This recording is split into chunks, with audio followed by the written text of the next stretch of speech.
Boa tarde, meus irmãos, minhas irmãs, que Jesus continue nos abençoando e continue nos amparando. Bom, meus irmãos, vamos direto na leitura, né, para a gente comentar.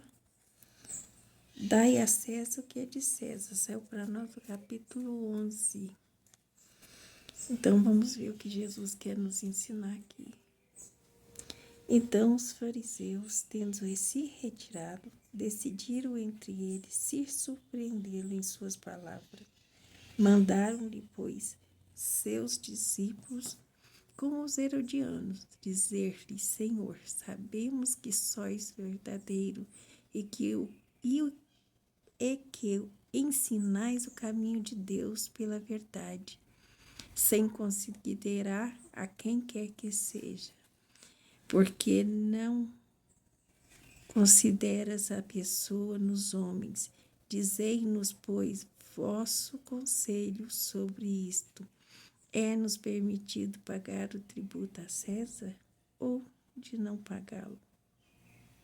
Mas Jesus, conhecendo a malícia, lhes dissera: hipócritas, por que me tentais? Mostrai-me a peça de dinheiro que se dá para o tributo. E tendo eles lhe apresentado uma inscrição, Jesus lhe disse: de quem é essa imagem e esta inscrição? De César, disseram-lhe. Então Jesus lhe respondeu: dai, pois, a César o que é de César e a Deus o que é de Deus. Bom, meus irmãos, aqui nós estamos vendo que quanto mais o tempo passa, né, a humanidade ainda continua a mesma, né, sempre procurando um meio de as trevas, né, sempre procurando um meio de atrapalhar, de avançar. Então, usa-nos a nós. Por quê? Porque nós precisamos modificar a maneira que somos. Porque a gente precisa aprender. Jesus falou: orai e vigiai. Então, vigiai seus pensamentos. Procura quando tem um pensamento. Procura nele se ele é útil para você e para as pessoas que estão à sua volta. Se não for útil, descarta. Porque nem sempre os pensamentos que temos são os nossos. Nós temos, nos é dado, meus irmãos, a gente ter um sexto sentido, né? A gente chama de sexto sentido, para o bem e para o mal. Então, sempre, né, que nós estivermos assim, à vontade, em algum lugar, toma cuidado, porque muitas vezes, na pessoa do nosso próximo, às vezes nossos pensamentos são totalmente diferentes daquilo que nós estamos falando ali na frente. Por isso que Jesus chama essas pessoas de hipócritas, né? Eles estão usando uma mentira para tentar fazer o quê? Destruir, né? Um caminho de luz, um caminho de verdade. Mas a gente sabe que essas investidas do mal vai sempre acontecer. Então, precisamos vigiar os pensamentos, vigiar os nossos atos. Porque muitas vezes a gente... Sabe quando aquela coisinha que a gente fala ou faz e de repente se falou: nossa, não devia ter dito isso? Porque realmente não era seu o pensamento. Você deixou com que o mal usasse, né, através do seu pensamento, semelhantes coisas, né? Ou seja, vamos vigiar, né? A gente não custa nada, não custa dinheiro algum da gente estar vigiando. Vigia os pensamentos, vigiai e orai. Olha aqui, onde está a pegadinha.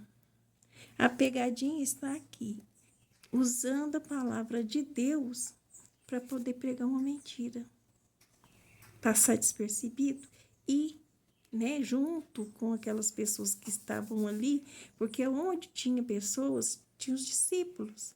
Então, eles misturaram, né, ali no meio, né, com os herodianos que estavam ali para ouvir Jesus. A ideia deles era colocar essas pessoas contra Jesus. Né? Graças a Deus, não deu, não foi possível. Graças a Deus. Então, meus irmãos, Jesus é muito claro, né? Se é seu, é seu. Se é de Deus, é de Deus. Se Deus não te deu conquistar aquilo, é porque não é para você. Às vezes, aquilo que você tanto quer, né? Tanto almeja, pode ser uma coisa que possa te prejudicar no futuro. Então, o que Jesus fala? Cuidado, orai e vigiai. Né? Façam prece, procura saber se essa ideia, esse pensamento, não é um pensamento que pode prejudicar as pessoas que estão ali ou alguém que está ali. Quase sempre somos usados e não percebemos, meus irmãos, exatamente por pensar que muitas vezes os pensamentos são os nossos, né? A gente ouve conselhos dos bons e também dos maus, né? Aquelas pessoas que estavam ali não foi contaminado naquele momento pelas palavras, né? Daqueles que estavam ali para poder prejudicar Jesus. Então, o que ele faz? Jesus vê na frente, meus irmãos. Deus mostrou à frente do que está acontecendo, o que eles queriam, né? E simplesmente ele dá uma resposta limpa e verdadeira, né? Aquelas que nós falamos nua e crua, né? Desculpa pelo palavreado, mas ele foi sincero e reto na palavra. Dai a César o que é de César e a Deus o que é de Deus. Por quê? Porque Jesus não gostou de ter sido usado naquele momento para fazer coisas que não deveria, né? Então, aquelas pessoas que estavam ali estavam usando Jesus como pretexto, né? Para prendê-lo, para eliminar Jesus, porque naquela época todas as vezes que Jesus estava em algum lugar e que ele juntava pessoas, né? Então ele sempre achava que era um motim, né? Que aquelas pessoas não eram boas, que as pessoas não eram do bem, porque aquelas pessoas estavam ali por um motivo alheio a eles que não importa para mais ninguém. Então, meus caros irmãos, aonde Jesus estava sempre assim, rodeado de pessoas, quando não era apenas dos discípulos, né? Porque Jesus fazia questão de instruir aqueles irmãos que ali estavam, mas instruí-los de uma maneira diferente, porque a palavra que era dada para eles, meus irmãos, não era a mesma que dava para todo mundo. Ou seja, eles estavam ali como vaso, como um médium, né, um intermediário das palavras de Jesus, quando ele já não estivesse mais ali. Então, Jesus fez questão de instruir todos eles, né? Então, tudo que ele falava, meus irmãos, como essa aqui, a César dá o que é de César, o que é de César, no fim da palavra, ele quer dizer para nós que tudo que é nosso é nosso. Mas o que não é, não é, não adianta, não sejamos injustos com as pessoas que estão à nossa volta. Porque muitas vezes aquilo que almejamos está atropelando alguém. Então é esse cuidado que nós devemos ter em vigiar, né? Se nós estamos prejudicando alguém ou não. Então ele fala que a questão proposta por Jesus era motivada pela circunstância que os judeus, tendo horror ao tributo, lhes era imposto pelos romanos. Dela fizeram uma questão religiosa, quer dizer, veio para o tentar, veio para o atrapalhar, né? Veio porque Jesus estava a trabalho de Deus, né? E aquelas pessoas queriam pará-lo de qualquer forma, não importa como, né? Tanto que a gente sabe o fim, né? Da crucificação de Jesus, um homem inocente, mas que foi morto ali por quê?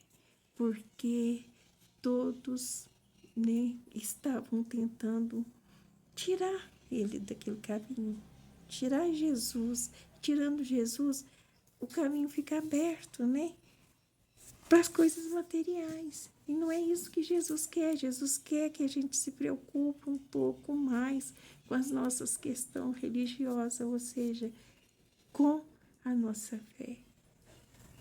Que tenhamos condição de poder perceber um erro, perceber uma circunstância que a gente poderia ser útil ou não, né? Então é isso. Jesus fala. A pergunta feita de Jesus a pergunta feita a Jesus: é nos permitido pagar ou de não pagar o tributo de César? Meus irmãos, aí levanta uma outra questão muito importante, né? Que é a questão da nossa religiosidade, da questão em que Jesus entra, né?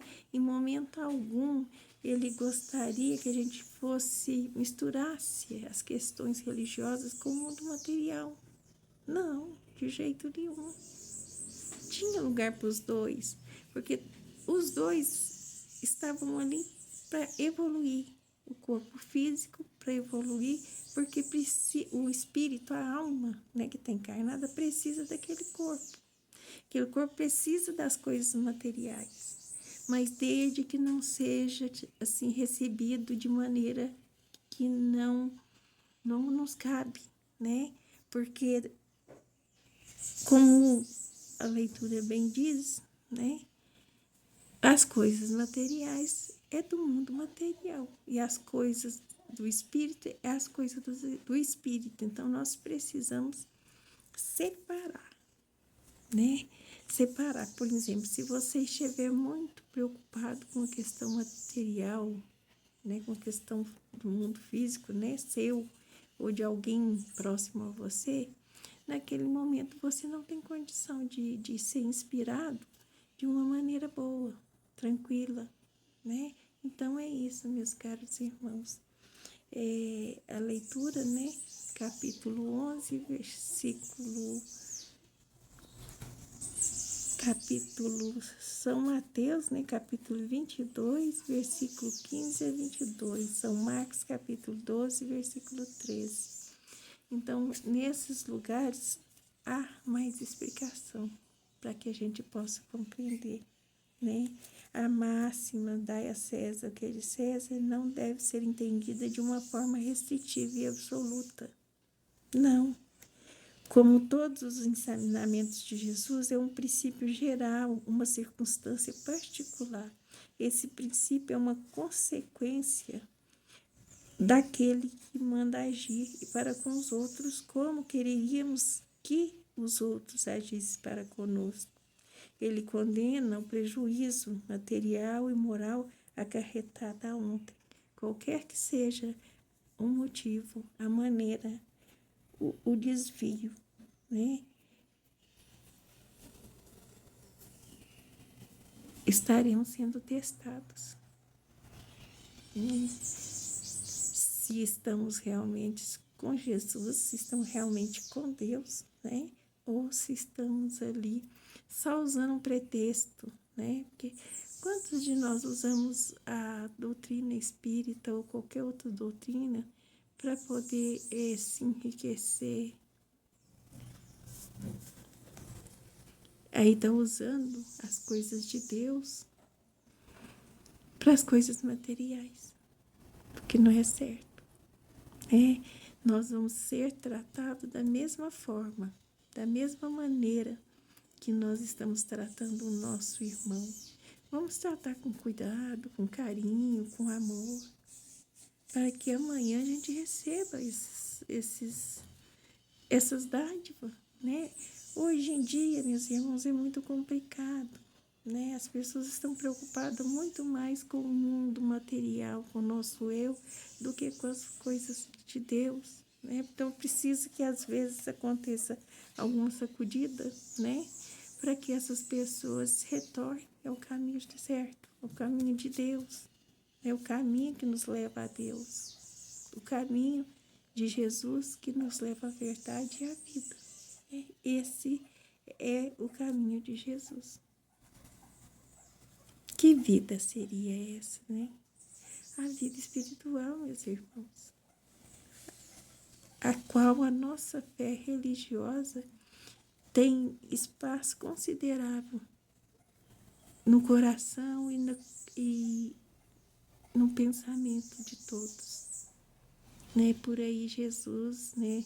Os nossos anjos guardiões, os guias espirituais, os missionários espirituais vêm através do seu pensamento, muitas vezes, para te auxiliar de alguma forma. Então, é por isso que Jesus fala: quando fizeres uma coisa, quando recebestes uma coisa que foi agradável a Deus, foi um presente que Deus está te dando, né? Mas se não, meus caros irmãos, é tão complicado, né? Assim, não dá para... Vamos, assim, tentar